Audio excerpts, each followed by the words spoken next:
So that St. Louis couple who became infamous for flashing their firearms at Black Lives Matter protesters, well, they came out to Kenosha to show some support for Kyle Rittenhouse. Check out this video. Support people's rights to defend themselves. Absolutely, and what do you expect to happen today? I suspect we'll get a verdict today. And what do you think that verdict is going to be? Well, I don't know. We haven't been in there to hear all the evidence. From what we understand and from what I've seen, I'm hoping for an acquittal on all counts. And are you going to be out here all day, or what are your plans while you're in Kenosha? We're going to be out here until we get a verdict, I suspect. All right. Any thoughts over here? What's your relationship?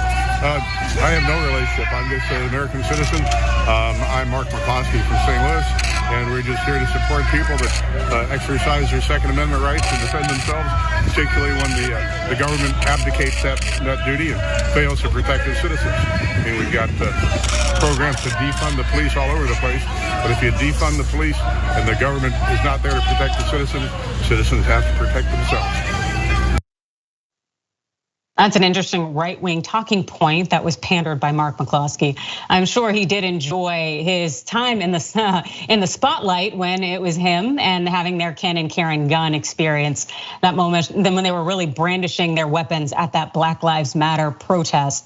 Now, Fox News had reported that Mark and Patricia McCloskey, that they were parked outside of a hotel near the Kenosha County Courthouse on Monday. Mark McCloskey told the news outlet that he and his wife feel for the 18-year-old Rittenhouse, who faces multiple charges, including first-degree intentional homicide. Also, The Hill had written that the McCloskeys pleaded guilty to misdemeanor charges after brandishing weapons outside their home during that protest in June 2020. And Patricia McCloskey pleaded guilty to a second-degree harassment charge, while Mark pleaded guilty to a fourth-degree assault charge. Both of these people are attorneys, mind you. And the McCloskeys, well, they pleaded guilty to misdemeanor charges after brandishing that weapon. And this is part of the problem here because they were both later pardoned by the governor of Missouri.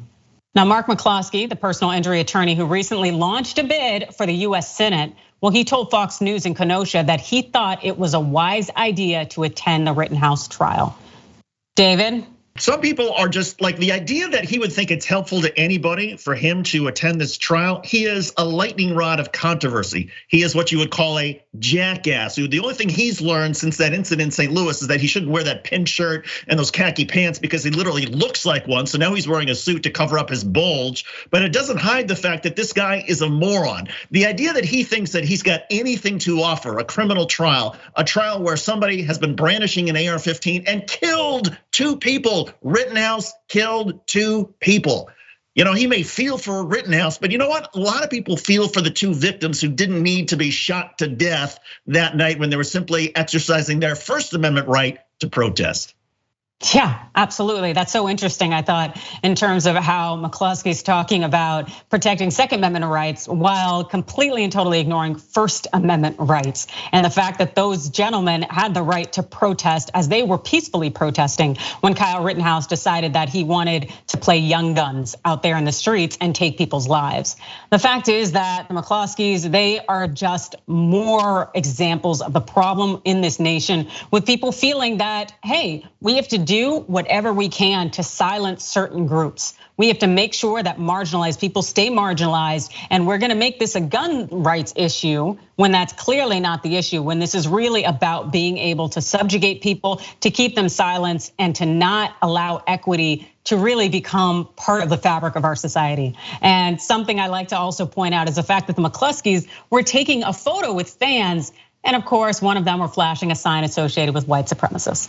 So, as we check out that photo, it's like, how are you gonna tell me that this isn't an issue that really has race at the core of it? David? I just think the McCloskeys are probably envious of the attention that Rittenhouse has gotten, that maybe they somehow regret that they didn't open fire, that they couldn't be the ones picking jurors out of some sort of barrel or whatever sort of game they were playing with jury selection. I mean, Rittenhouse has become something of a conservative hero, and I don't get it, right? I thought conservatives stood for law and order, and the fact that anybody would elevate Rittenhouse as some sort of model or inspiration, the fact that anybody would support the McCloskeys for what they did in St. Louis, it shows just how rotten so much of our society has become, and it shows just how despicable. I mean, we are a divided nation not because people want to teach about the history of racism or about slavery. We're a divided country because we have jerks like this who decide, you know what? I'm gonna just empower my racism even more. And I want even more power to subjugate other people. That's why this country is divided. And at a certain point, I hope more people wake up and say, you know what? The McCloskeys, Rittenhouses, they need to be shamed out of our society.